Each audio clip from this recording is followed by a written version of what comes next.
Following the loss to the Mystics, Fever standout Sophie Cunningham issued a bit of a rallying cry. Cunningham asserted her belief in the team.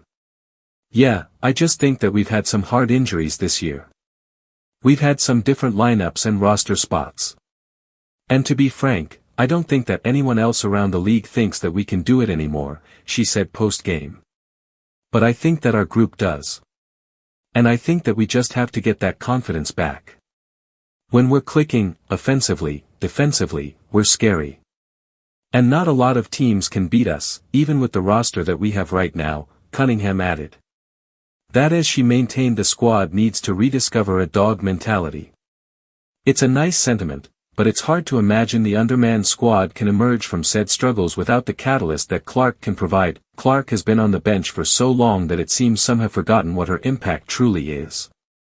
No. 22 is a generational playmaker who gets picked up way up the floor by opposing defenses due to her gravity and penchant for pulling from the logo. This makes things easier for everyone else around her.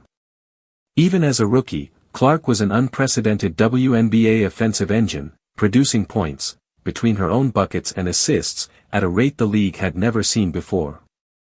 So, of course she was going to be missed, despite any hot takes to the contrary. That's not to say Clark should rush back. Her overall health and coming back as strong as possible without risk for re-injury should remain a priority.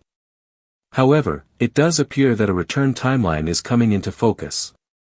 And for the Fever, her return would be just what the doctor ordered. Indiana has stayed alive in the meantime. But the season will ultimately come down to Clark, which was always going to be the case. Recommended reading. Sophie Cunningham claims WNBA has given up on Indiana Fever. Sophie Cunningham roasts Caitlin Clark over shared goat stench with 5 words. Cheryl Swoops gives Indiana Fever coach blunt point guard advice. Stephanie White admits unfamiliar feeling with new Fever guard Kyra Lambert.